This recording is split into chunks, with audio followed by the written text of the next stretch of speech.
이제 유월절, 무교절, 초실절 이렇게 하나씩 살펴보면 좋겠는데 6월절 절기는 무교절과 같이 살펴야 합니다. 이유가 있습니다. 그래서 오늘은 6월절과 무교절 이 두 절기를 하나님께서 이스라엘 백성들에게 그리고 오늘 이 절기에 대한 영적인 교훈과 의미를 우리에게 또 주시는 의미가 뭔지를 함께 살펴보고자 합니다. 자, 그림을 보면 여러분 심리학에서 학습된 무기력이라고 하는 용어가 있습니다. 학습된 무기력. 이게 뭐냐면 오랫동안 피할 수 없는 고통을 겪으면 나중에는 이 벗어날 길이 생겼는데도 좀처럼 사람이 움직이지 않는 겁니다.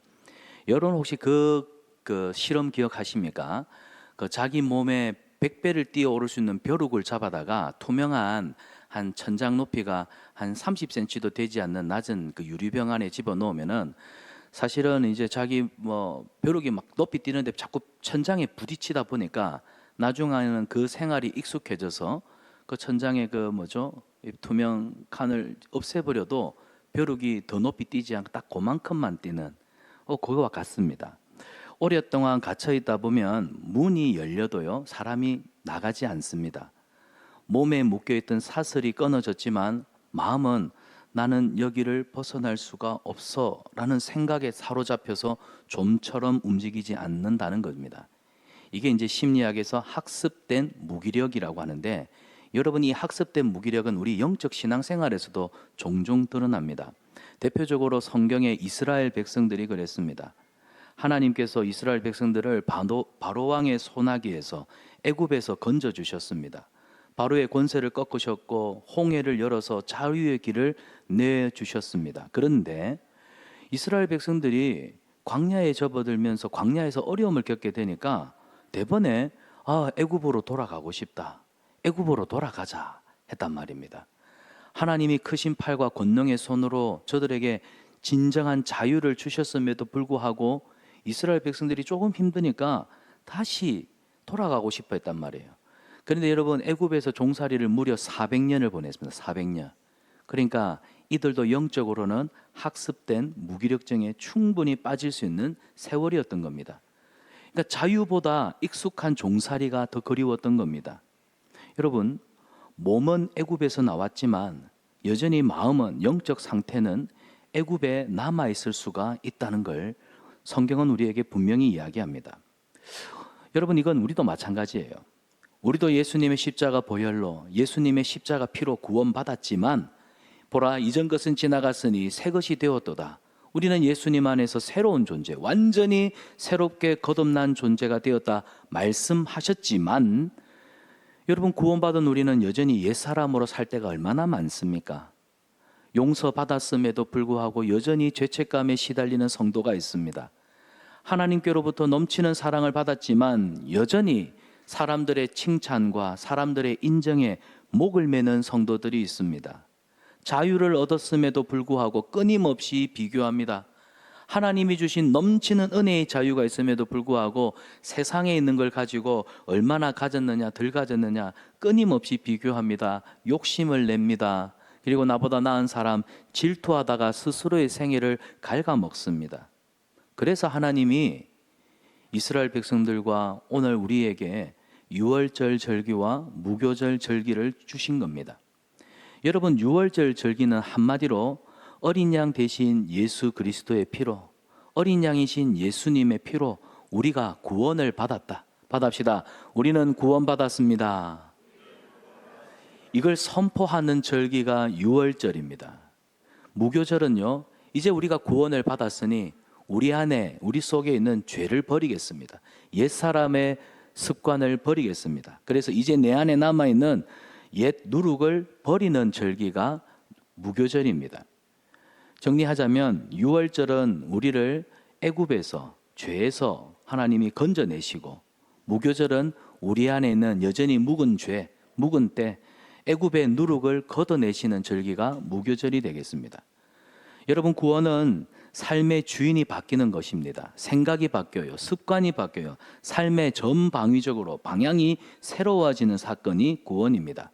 그래서 오늘 말씀은 어린 양 대신 예수님의 피로 구원받은 사람들은 무엇을 버려야 하느냐? 받합시다. 무엇을 버리고 어떻게 살아야 하는가? 이걸 오늘 우리가 유월절과 무교절 절기를 통해서 살펴보기를 원합니다. 자, 먼저 첫 번째 단락입니다. 4절과 5절을 보면 어린 양 대신 예수님의 피는 저와 여러분 우리 인생을 새롭게 시작할 수 있도록 돕습니다. 예수님은 우리를 새롭게 살아가도록 도우시는 능력이십니다. 4절에 보면 성회로 공포할 여호와의 절기를 말씀합니다.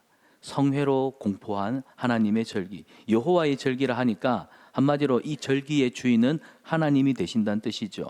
날짜도 하나님이 정하시고 그날에 무엇을 할지 어떻게 기억할지를 정하시는 분도 하나님이십니다. 그리고 5절에 첫째 달 연나흔 날 저녁 유월절을 지키라고 말씀하시고, 또 읽질 않았지만 출애굽기 12장에 가면 유월절이 있는 달이 이스라엘의 첫 해가 됩니다. 한 해의 첫 달이 됩니다. 우리는 통상적으로 1월 1일이 신년, 새해, 해피 뉴 이어 하지만 이스라엘 사람들은 유월절이 있었던 절기, 유월절이 있는 절기가 그들의 달력의 새해가 되는 겁니다. 여러분, 이스라엘의 역사는 애굽에서 태어난 날이 아니에요. 그들의 생일이 아니에요. 하나님이 그들을 죄에서 건져내신 날, 애굽에서부터 그들을 구원하신 날, 그게 바로 이스라엘의 역사의 시작입니다. 하나님은 내가 너를 구원한 날부터 다시 시작하라 말씀하시거든요. 그래서 구원이라고 하는 건 단순히 죄만 지우는 사건이 아니라, 구원은 뭐냐? 우리 인생의 출발 자체를 완전히 새롭게 바꾸는 사건이 구원이 되겠습니다. 그래서 여러분, 우리가 예수님을 믿었다는 건 새로워졌다는 겁니다. 자, 이 출애굽의 밤은 매우 긴박했습니다. 이스라엘 백성들은 어린 양을 잡았고요, 그 피를 문설주와 임방에 발랐습니다. 허리에 띠를 띠고 신을 신었습니다. 손에 지팡이를 잡고 서서 음식을 급하게 먹었습니다.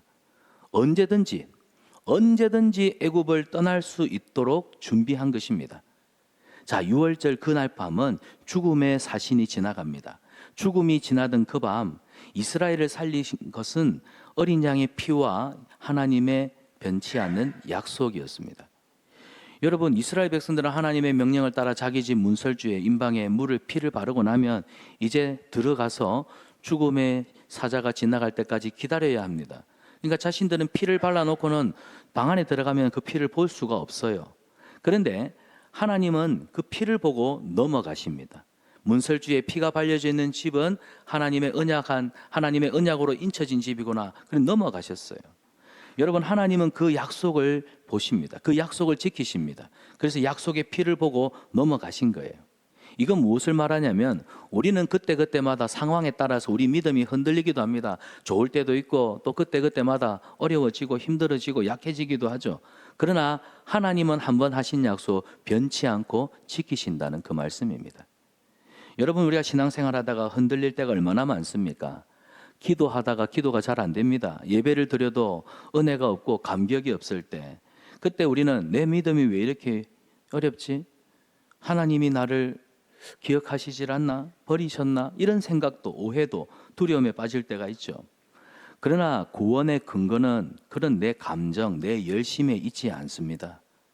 여러분, 구원의 근거는 나에게 있지 않고 구원은 오직 예수 그리스도, 오직 예수님의 피에 우리 구원의 근거가 있음을 믿으시기를 축원합니다. 그래서 레위기의 5번의 제사에는 다 피가 흐르죠. 하나님은 피를 통하여, 피 흘림을 통하여 하나님께 나아갈 길을 열어주셨습니다. 근데 중요한 것은 피를 흘린다, 하나님은 죄를 대충 여기지 않으신다는 겁니다. 그렇다고 또 죄인을 포기하시느냐? 죄인이기 때문에? 아니요. 하나님은 죄인을 살리기 위해서 죄를 대신할 제물을 마련해 주시는 분 아닙니까? 하나님의 공의는요, 죄를 반드시 심판합니다. 하나님의 공의는 죄를 반드시 추적합니다. 죄를 들춰냅니다. 심판하지요. 그래서 하나님의 공의는 죄의 값을 요구합니다. 그런데 우리 하나님은 사랑이십니다. 사랑이시기 때문에 우리가 죄값으로 치루어야 할 제물, 우리 힘으로는 마련하는 게 어렵다는 사실을 아세요. 그래서 하나님의 사랑은 그 죄값을 치를 제물을 주신다는 사실입니다. 그래서 죄를 반드시 심판하시는 하나님의 공의와 그 죄의 값을 대신 제물로서 치루어 주시는 하나님의 사랑, 이 모순된 두 개념이 충돌하고 만나는 자리가 십자가인 것입니다. 이건 인간의 논리로 아무리 설명해도 이해가 안 되는 거예요. 그래서 불신자들에게 십자가는 미스테리이지만 우리에게는 하나님께서 우리를 사랑하셔서 이루신 하나님의 구원의 놀라운 역사, 히스토리, 어메이징한 기적이 되는 것입니다. 그러므로 사랑하는 여러분, 믿음이 흔들릴 때 나를 보지 마십시오. 우리 구원의 근거는 오직 예수 그리스도 그분께 있습니다. 어린 양을 보라, 그의 십자가를 바라보라, 믿는 자마다 영생을 얻을 것이다. 그래서 흔들리지 않는 하나님의 변함없는 약속, 예수님의 십자가 보혈이 우리로 하여금 든든한 구원의 근거가 되는 줄 믿으시기를 축원합니다. 자, 그래서 유월절 어린 양은 예수님을 통해서 완성이 되었습니다. 여러분, 예수님이 돌아가신 절기도 사실은 유월절입니다. 군인들이 예수님의 다리를 꺾지 않았던 것도, 여러분 출애굽기로 소급해서 올라가 보면 유월절 어린 양을 먹을 때 너희가 급히 먹되 서서 먹되 쓴 나물과 함께 먹되 뼈를 꺾지 말고 먹어라 했거든요. 그때 뼈를 꺾지 않았습니다. 근데 예수님이 십자가에 달리셨을 때, 십자가에 달리면 체중이 아래로 처지면서 숨이 가빠지고 그 모든 고통이 막, 그래서 죄인을 빨리 죽게 하는 것이 긍휼을 베푸는 일이었습니다. 그래서 몽둥이로 허벅지 다리를 쳐서 뼈를 부러뜨려 가지고, 그러면 지지할 힘이 안 생겨 몸이 축 처지겠죠. 그러면 빨리 죽습니다. 그래서 군인들이 예수님을 빨리 죽게 하려고 빨리 이제 도와주려고 봤더니 벌써 돌아가신 거예요. 그래서 뼈를 꺾지 않았습니다. 이 구약에 있는 말씀이 성취가 되는 사건입니다. 그리고 하나님은 유월절을 이스라엘 백성들에게 끊임없이 해마다 반복해서 지키게 하셨습니다. 이 유월절 절기를 통해 어린 양 대신 약속의 예수 그리스도, 어린 양 예수님을 기다리게 했던 것이죠. 여러분, 유월절은 예수님을 향해 흘러가는 하나님의 구원의 시간표였습니다. 그런데 이 약속이 이루어지기까지는 오랜 시간이 걸렸죠. 우리가 알다시피 북이스라엘이 멸망하고 남유다 왕국이 무너졌습니다. 남유다 백성들은 바벨론 포로로 끌려갔습니다. 그때만 해도 하나님이 아브라함과 이삭과 그리고 다윗을 통하여 주셨던 그 약속이 사라지는 것인가? 우리의 죄 때문에, 우리의 허물 때문에 우리는 이름 없는 민족이 되어버리고 마는 것인가? 그들이 절망하고 있을 때 예레미야를 통하여 하나님은 70년 만에 다시 돌아올 것을 말씀하셨고, 에스겔의 환상을 통하여 장차 예수 그리스도를 통해 세워질 하나님의 거룩한 성전을 보여주시죠.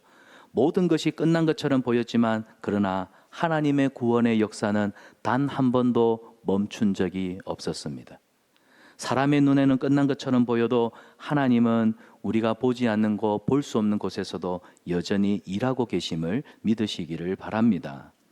마침내 예수님을 보내어서 우리 죄를 담당케 하시죠. 하나님의 때는 너무나 아름답고 너무나 절묘합니다. 사랑하는 여러분, 우리가 신앙생활 하다 보면 오래 기다리는 기도가 있습니다. 자녀를 위해서 기도하지만 아무런 변화가 없을 때, 깨어진 관계와 아픈 몸을 위해서 기도하지만 응답이 더디 올 때, 그때 성도들은 낙심을 합니다. 그러나 여러분, 낙심하지 마십시오. 하나님의 구원은 늦어 보이지만 한 번도 실패한 적이 없습니다. 한 번도 하나님은 실패한 적이 없습니다. 기다림이 길어진다고 해서 절대 조급한 방법을 선택하지 않기를 축원합니다. 하나님이 아무 일도 하시지 않는 것처럼, 아무런 말씀을 하시지 않는 것처럼 보여도 우리 하나님은 약속의 말씀을 바라보면서, 십자가 바라보면서 오늘도 인내하고 오늘도 예배와 순종으로 우리의 삶을 묵묵하게 지켜가기를 원하십니다. 이게 우리 성도들이 걸어가야 할 믿음의 길이에요. 사랑하는 여러분, 어린 양의 피, 유월절에 바쳐졌던 이 어린 양의 피는 단순히 죽음만 피하게 하는 게 아니었습니다. 어린 양의 피는 애굽에서 그들이 묶여있던, 그들이 소속되어 있던 애굽에서 완전히 떠나게 하는 것이었습니다. 무슨 말이냐? 우리가 예수님의 피로 구원받았다는 것은 죄에 묶여있던 우리가 이제는 하나님 나라의 백성으로, 그래서 베드로는 너희를 어두운 가운데서 불러내어 그의 기이한 빛에 들어가게 하신 자, 그의 기이한 빛에 들어가게 하신 자의 아름다운 덕을 선전하게 하는 자로 너희를 왕같은 제사장, 거룩한 나라, 그의 소유된 백성으로 삼으셨다 말씀하고 있는 거예요. 사랑하는 여러분, 우리는 이제 애굽이 아니라 하나님 나라, 하나님의 자녀, 하나님의 거룩한 백성이 된 줄 믿습니다. 그래서 하나님이 이스라엘 백성들의 손에 지팡이를 쥐어주십니다. 그들 손에는 이제 애굽에서 나온 이스라엘 백성들 손에는 지팡이가 들려져 있습니다. 그들은 종살이하던 땅을 떠나서 이제 하나님이 인도하시는 약속의 땅을 향해 그 지팡이를 손에 들고 걸어가야 합니다.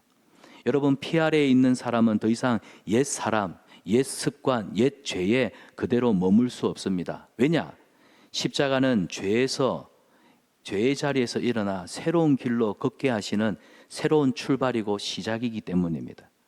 그러므로 사랑하는 여러분, 혹시 신앙생활 하다가 죄를 지었다고 하나님을 피해 숨지 마십시오. 살다 보면 믿음이 연약해져서 실패할 때도 있고 낙심할 때도 있고, 그런 나를 보면은 실망이 되어서 스스로 믿음 생활도 삶마저도 포기하고 싶은 그런 생각들이 들 때가 있습니다. 그러나 그때마다 다시 예수님의 피, 십자가 보혈 앞으로 나아가는 은혜가 있기를 축원합니다. 왜 우리가 예수님의 피, 십자가의 보혈 앞으로 나아가야 합니까? 그 흐르는 피 아래는 용서가 있기 때문입니다. 그 흐르는 피 안에는 회복이 있기 때문입니다. 어린 양의 피는 우리를 죄에서 완전히 일으킵니다. 또한 하나님이 기뻐하시는 삶으로 우리를 걸어가게 합니다. 어린 양 대신 예수님의 보혈을 힘입어서 믿음으로 살아가는 저와 여러분의 삶이 되시기를 축원합니다. 자, 두 번째 단락은 6절인데요. 유월절의 은혜, 구원의 은혜는 우리 안에 있는 묵은 누룩, 죄의 누룩을 다 걷어냅니다. 여러분, 유월절을 다른 말로는 구원이라고 생각하시면 돼요. 유월절, 내가 구원받은 날. 6절을 보면 하나님이 이 유월절을 경험한 이스라엘 백성들에게, 이 유월절 절기를 지난 이스라엘 백성들에게 무교병을 먹으라고 말합니다. 이 무교병은 히브리어로 마짜입니다. 마짜. 따라해 봅시다. 마짜. 마짜. 누룩이 들어가지 않는 떡입니다. 여러분, 누룩이 들어가지 않는 떡은 빵이 부풀지 않기 때문에 딱딱하고 거칠고 맛이 없습니다. 근데 누룩이 들어가서 빵이 부풀려진 것을 우리가 구우면 어떻습니까? 고소하고 부드럽고 식감도 좋고, 그렇죠?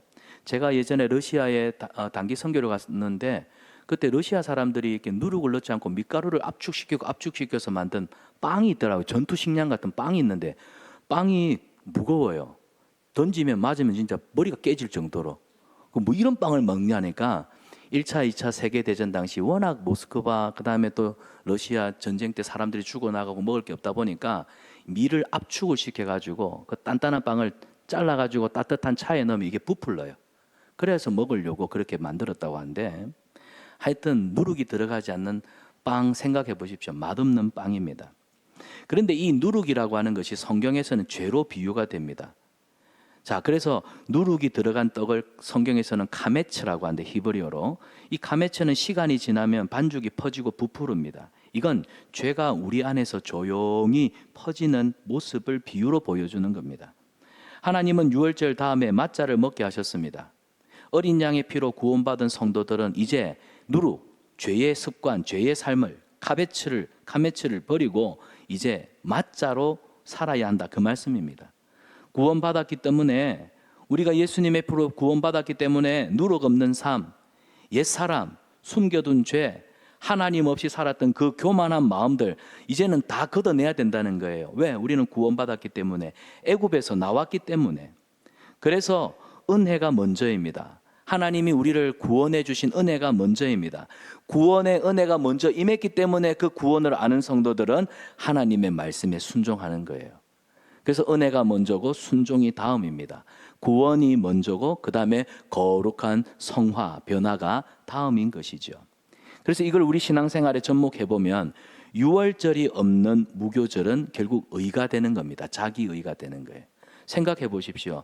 하나님의 은혜로 구원을 경험했어요. 유월절을 경험했어요. 그러면 하나님의 은혜로 구원을 경험했기 때문에 그 은혜에 감사해서 우리 안에 있는 죄를 버리는 삶, 무교절을 살아야죠. 그렇지 않고 내가 하나님 앞에서 죄를 버리는 이것이 율법적이고 내 행위가 되고 내 의로움이 된다면 결국 바리새인이 되어가지고 나는 율법을 잘 지키는데 너는 왜 이렇게 말씀대로 못 살아? 남을 정죄하고 비난하는 자기 의에 빠지는 그런 신앙생활을 하기 쉽다는 겁니다. 그리고 무교절이 없는 유월절은 결국 삶이 쏙 빠져버린 은혜가 되는 것이죠. 우리가 구원받은 성도라고 한다면 그 구원에 합당한 삶을 살아야 되는데, 난 구원받아서 이제 천국이야, 룰루랄라 구원파처럼 이제 구원받은 이후의 삶은 내가 무책임하다, 그거는 하나님의 은혜를 드리어 욕보일 뿐입니다. 사랑하는 여러분, 우리 하나님은 깨끗해진 다음에 오라 하지 않으셨어요. 네가 깨끗해지면 나한테 온나, 그러면 내가 너 용서해 줄게, 그래 안 했어요. 하나님이 더러운 우리를 먼저 씻어주시고 난 다음에 우리를 부르셔서 하나님 앞에 나와 예배하고 하나님과 교제하는 즐거움을 누리게 하셨다는 사실입니다. 그래서 유월절은 예수님의 피, 어린 양의 피가 우리를 살렸다. 고로 우리는 죄를 버리는 맞자를 먹는, 무교병을 먹는 삶, 우리 안에 카메츠, 죄가 들어있는 이 카메츠는 버리겠다. 이게 유월절과 무교절을 서로 붙여서 즐기게 하신, 기념하게 하신 하나님의 의도입니다. 사랑하는 여러분, 다음 그림을 보시면 무교병은 이 긴박했던 출애굽의 그 밤을 기억하게 하던 떡이었습니다. 사실 하나님이 이제 언제 떠날 줄 모르니까 애굽을 떠나야 하기 때문에 시간이 없잖아요. 그래서 반죽을 부풀릴 시간이 없었습니다. 그래서 신명기 16장에는 이 무교절에 먹는 떡을 고난의 떡이라고 했습니다. 그들은 무교병을 먹을 때 애굽에서 매를 맞고 애굽에서 종살이하며 살았던 그 고통의 시간들, 그 눈물을 그들은 기억했습니다. 그리고 하나님이 그 유월절 날 얼마나 급히 그리고 얼마나 강력하게 우리를 건져내셨는지, 구원하셨는지를 이 무교병을 먹으며 기억하게 했습니다. 사랑하는 여러분, 우리 신앙생활의 기억이 참 중요합니다. 어쩌면 믿음은 기억입니다. 내가 하나님이 내 삶 속에 어떤 은혜를 주셨고 어떻게 나를 인도하셨는지 그것을 기억하는 것이 우리의 믿음입니다. 그래서 우리 기독교 신앙은 세 가지로 정리할 수 있어요. 하나님이 내 삶에 베풀어 주신 은혜들을 기억하는 것, 그리고 오늘 현재 하나님이 주신 은혜에 감사함으로 기념하는 것, 그리고 앞으로도 내 삶을 은혜로 이끄실 것을 바라보며 기대하는 것. 그래서 과거와 현재와 미래, 우리의 믿음은 기억하고 기념하고 기대하는 것으로 나아가는 것입니다. 사람들이 고통에서 벗어나면, 힘들었던 때를 벗어나고 나면요, 과거를 미워하기 쉽습니다. 이스라엘 백성들 보십시오.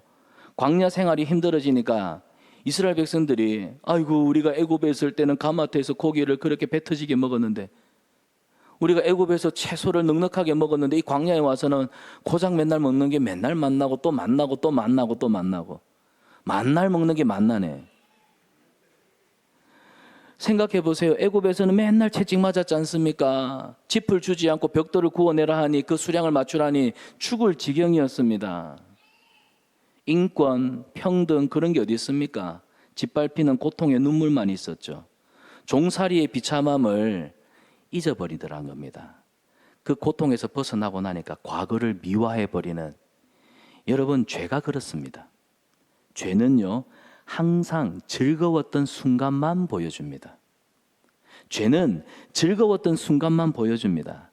죄는 그 뒤에 남아있는 수치와 부끄러움과 상처는 숨겨버려요. 그게 죄가 가지는 특징입니다. 잠깐의 쾌락을 크게 보이게 합니다. 하지만 무너지고 깨어지고 병들었던 영혼과 관계는 보이지 않게 가려버리죠. 그래서 우리가 말씀을 기억해야 되는 겁니다. 그래서 우리가 말씀을 들어야 하는 것입니다. 그래서 우리가 말씀을 붙잡아 하는 거예요. 말씀을 기억하고 말씀을 들을 때, 그래, 나는 죄인이었어. 나는 종이었어. 나는 죄 가운데서 고통했지. 여러분, 이걸 기억해야 죄를 그리워하지 않습니다. 하나님께서 우리를 유월절 애굽에서 건졌다면 무교절은 우리 안에 죄의 습관, 애굽에서의 삶을 완전히 드러내는 거예요. 걷어내는 거예요. 자, 바울은 고린도전서 5장에 묵은 누룩을 공동체 안에 퍼지는 죄에 적용을 합니다. 묵은 누룩이 공동체 안에 퍼지는 죄다. 여러분, 누룩이라고 하는 것은 사실 작습니다. 근데 이 누룩도 반죽에 들어가면요, 이 전체에 퍼집니다. 죄도 마찬가지예요. 작게 시작합니다. 사소한 거짓말, 가벼운 타협, 마음속에 품은 미워하는 마음들, 감정들, 그리고 하루, 이틀, 일주일, 한 달 끊지 못하는 중독들, 그리고 사람을 쉽게 생각하고 비하했던 말들, 처음에는 별것 아닌 것처럼 보이지만 그러나 시간이 지나면요, 죄는 우리를 가만히 두지 않습니다. 죄는 절대로 우리를 만만히 가만히 두지를 않습니다. 기어이 우리 생각을 바꾸고, 기어이 우리 말을 바꾸고, 우리 관계를 깨트리고 우리 삶을 지배하기 시작한다는 사실입니다. 또한 죄는 개인적으로 시작하지만 개인에게서 끝나지 않더라는 거예요. 아담 한 사람이 불순종의 죄를 지었지만 그 죄가 누구에게 갑니까? 아들 가인, 아벨에게도. 당신 나중에는 형이 돌로 동생을 쳐서 죽여버리죠. 그 죄가 민족과 공동체 전체에 퍼져버립니다. 결국 죄는 개인에게서 시작하지만 개인에게서 끝나지 않아요. 배우자와 여러분의 자녀들을 아프게 한다는 사실을 꼭 기억하십시오. 받합시다. 누룩은 나만 상하게 하지 않는다. 우리 가정과 교회를 병들게 한다. 여러분, 누룩은 우리 가정과 교회를 병들게 합니다. 그래서 작은 누룩도 가볍게 보면 안 된다는 거예요. 사도 바울이 누룩을 그냥 두지 말라고 고린도전서에서 권면하고 있는 겁니다. 죄의 뿌리는요, 행동보다 더 깊습니다. 행동보다 더 깊은 것이 죄의 뿌리입니다. 여러분 볼까요? 거짓말 뒤에는 뭐가 있습니까? 우리가 거짓말하죠. 습관인 것처럼 보이죠. 아니요. 거짓말 뒤에는 손해보기 싫고 짓밟히기 싫은 내 자존심, 그거 지키려는 마음이 있어서 그렇습니다.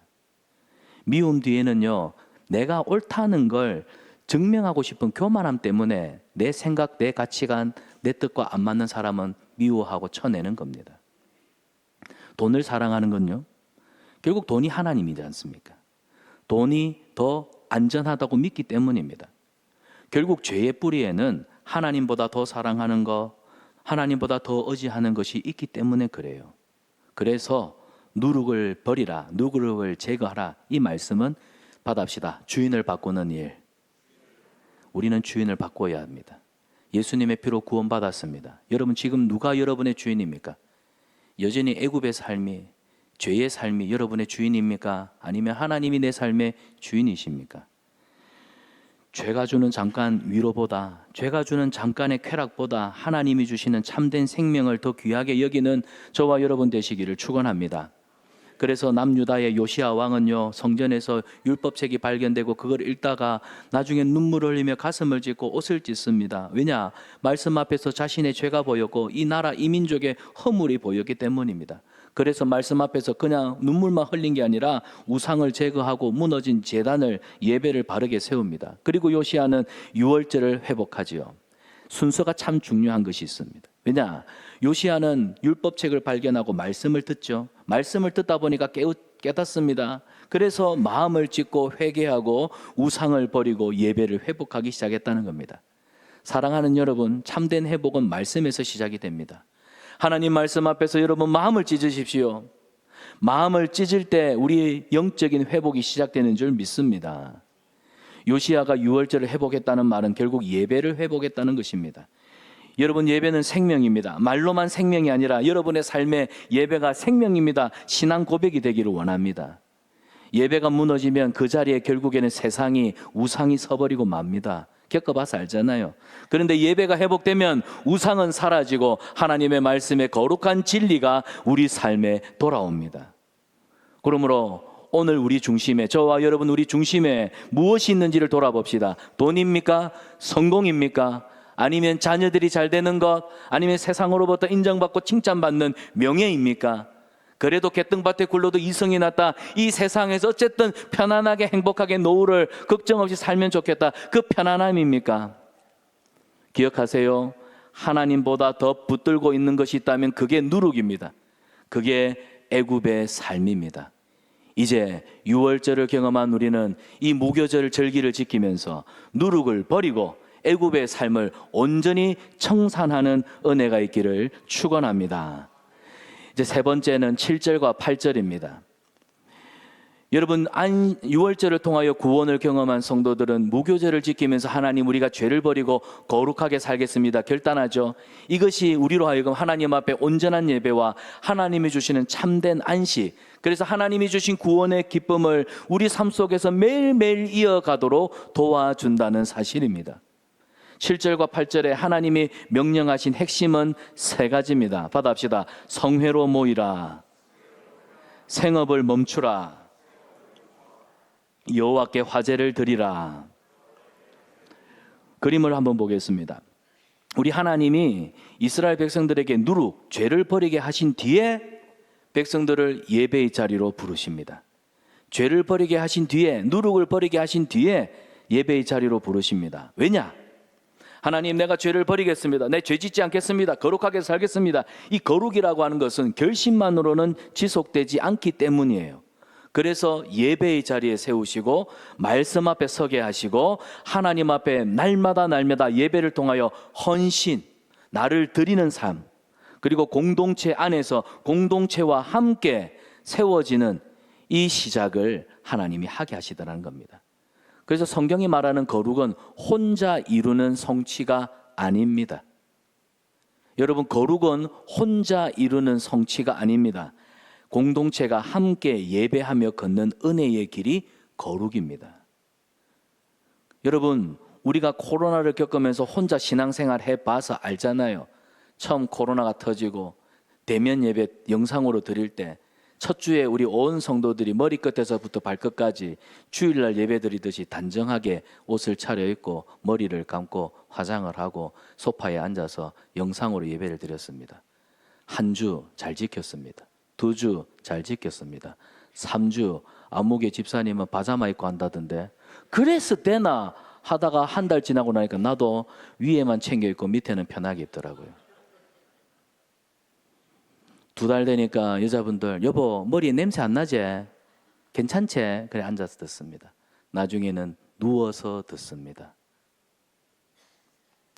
가족들과 여행 다니면서 차 안에서 영상을 틀어놓고 예배 드렸다고 합니다. 여러분, 혼자서 거룩을 이룰 수는 없습니다. 하나님은 우리를 성회로, 공동체로, 그래서 주일에 한번 주일날 이 정해진 시간, 정해진 장소에 와서 예배 드리는 것이 저와 여러분 우리의 거룩함을 위해서 하나님이 걸어두신 안전장치입니다. 요즘 MZ세대가 꼭 교회를 가야만 예배를 드리나요? 죄송합니다. 이딴 소리를 합니다. 말이 안 되는 소리인 거죠.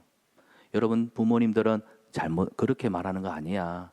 성경에 하나님이 공동체로 모이라고 하셨어. 성회로 모이라고 하셨어. 아니, 나 혼자서도 얼마든지 예배 잘 드릴 수 있는데요. 그건 너의 위대한 착각이야. 하나님은 교회를 혼자로 부르시지 않고 공동체로 불렀어. 그래서 하나님이 절기를 주신 거예요. 6월절 절기를 지키고 무교절 절기를 지키고, 왜? 혼자가 아니라 공동체가 함께 모여서 절기를 지킬 때 흩어졌던 마음이 모이고 허려졌던 신앙의 기억과 추억들이 하나님의 은혜가 다시 새롭게 기억되고 그 공동체를 통하여 주시는 예배의 기름 부심 속에 구원의 은혜를 모두가 감격하고 드리는 겁니다. 사랑하는 여러분, 은혜는 개인에게 임하지만 하나님은 그 은혜를 공동체 안에서 자라게 하십니다. 받아합시다. 은혜는 개인에게 임하지만 하나님은 그 은혜를 공동체 안에서 자라게 하신다. 이걸 꼭 기억하십시오. 그래서 우리 아이들이, 또 MZ세대가 꼭 교회 가야만 예배 드리나요? 나는 언제든지 내 있는 곳에서 예배 드릴 수 있어요 하거든 꼭 이렇게 말하세요. 은혜는 개인에게 임하는 건 맞아. 네 혼자서 얼마든지 예배 드릴 수 있지. 그런데 아들아, 딸아, 기억해. 하나님이 주신 은혜는 공동체 안에서 자라게 하시는 거야. 네가 은혜 받은 걸로 끝나면 안 되고, 네가 받은 은혜는 반드시 공동체 안에서 함께 키워가고 자라게 해야 돼. 이게 신앙교육입니다. 그래서 무교절의 성회는 단순한 집회가 아니라 피로 구원받은 백성들이 하나님 중심으로 다시 모이는 시간이었어요. 성회로 모이라. 자, 여러분, 히스기야 시대에 성전문이 닫혀 있었습니다. 등불은 꺼져 있었죠. 예배가 한마디로 처참하게 무너졌습니다. 백성들이 하나님을 떠났어요. 그런데 히스기야가 성전을 청결케 하면서 온 백성들에게 편지를 씁니다. 예루살렘으로 돌아오십시오. 성전에 돌아와서 우리가 유월절을 지킵시다. 그랬더니 어떤 사람들은 이 히스기야 말을 비웃습니다. 그런데 어떤 사람들은 그 말에 감동을 받고는 함께 돌아와서 기쁨으로 유월절을 지키며 은혜를 누립니다. 물론 예배를 안 드리다가, 제사를 안 드리다가 하니까 부족함이 많았죠. 그럼에도 불구하고 히스기야는 그들을 위해서 기도했고 하나님은 저들을 고쳐주셨습니다. 여러분, 이 히스기야가 행했던 그 유월절은 사실은 좀 부족함이 많은 예배였어요. 하지만 예배는 완벽해서가 아니라 십자가로 돌아왔기 때문에, 십자가로 다시 돌아왔기 때문에 시작되는 자리가 예배라는 것을 히스기야를 통해서 우리에게 보여줍니다. 저는 오늘 여러분에게 권면합니다. 오랫동안 예배에서 멀어졌던 분들, 오랫동안 예배의 자리에서 멀어졌던 분들, 여러분의 가족들, 여러분의 자녀들, 여러분의 배우자, 오늘 주님께로 돌아오는 은혜가 있기를 축원합니다. 기도와 말씀 생활이 무너졌던 분들도 다시 십자가로 돌아와 시작할 수 있는 그 회복의 은혜를 누리시기를 축원합니다. 우리는 그러죠. 죄를 지었기 때문에 하나님 앞에 갈 수가 없어. 아니요. 죄를 지었기 때문에 예배에서 멀어지면 안 됩니다. 죄를 지었기 때문에 더 빨리 예배의 자리, 십자가 앞으로 돌아와야 한다는 사실입니다. 그래서 유월절과 무교절을 해마다 반복해서 지킴으로 멀어졌던 사람들이 다시 공동체 안에 들어와서 예배함으로 회복하자 하시는 하나님의 안정장치가 이 절기를 주신 의미였다는 사실이에요. 그 다음에 아까 뭐였죠? 생업을 멈추라. 성회로 공동체로 모이라 하시고, 그 다음에 생업 일을 멈추라 하시죠. 여러분, 일이 악해서가 아니었습니다. 일이 우선순위가 되지 못하도록, 일이 하나님이냐 일이냐 할 때 일이 우선순위에서 하나님을 밀쳐내지 못하도록 하신 겁니다. 여러분, 애굽의 바로왕을 보십시오. 이스라엘 백성들을 벽돌 굽는, 피라미드 세우는 공사의 도구로 보았지 않습니까? 그러나 하나님은 이스라엘 백성들을 당신의 자녀로 보셨습니다. 세상은요, 우리에게 늘 말합니다. 더 많이 가져라, 더 많이 벌어라, 더 많이 올라가라. 그래야 네가 가치 있는 사람이 된다. 그런데 하나님은 우리의 가치가 이 상에서 어떤 업적을, 어떤 성과를 이루었는가, 그거 보지 않으세요. 너는 예수님의 십자가 피, 어린 양의 피, 그걸로 충분해. 우리의 존재는요, 이미 예수님의 십자가 피로 결정이 되었다는 사실입니다. 이게 얼마나 큰 은혜있는지.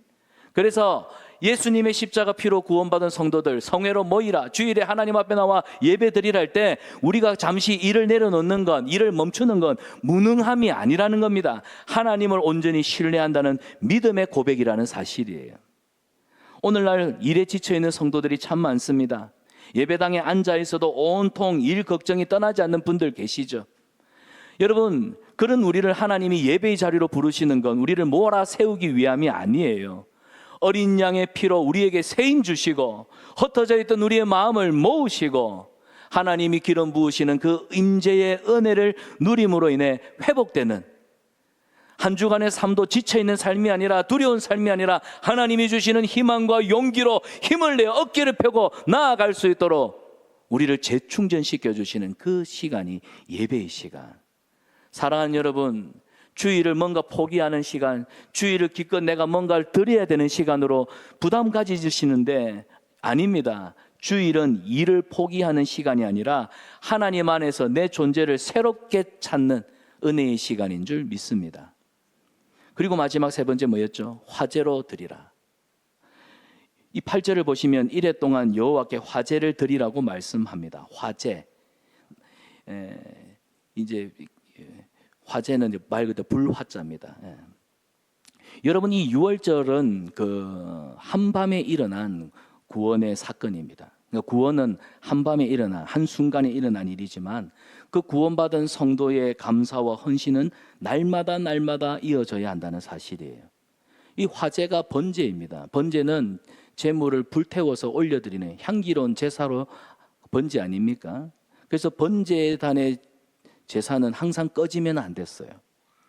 여러분, 해마다 반복된 유월절은 하나님이 하신 구원을 기억하는 절기였습니다.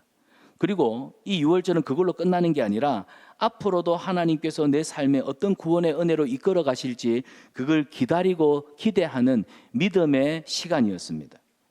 사랑하는 여러분, 우리가 인내하면서 신앙생활하죠. 인내라고 하는 것은 아무 변화 없이 그냥 버티기만 하는 게 아닙니다. 인내는 하나님의 신실하심을 믿는 거예요. 받아봅시다. 나는 하나님의 신실하심을 믿습니다.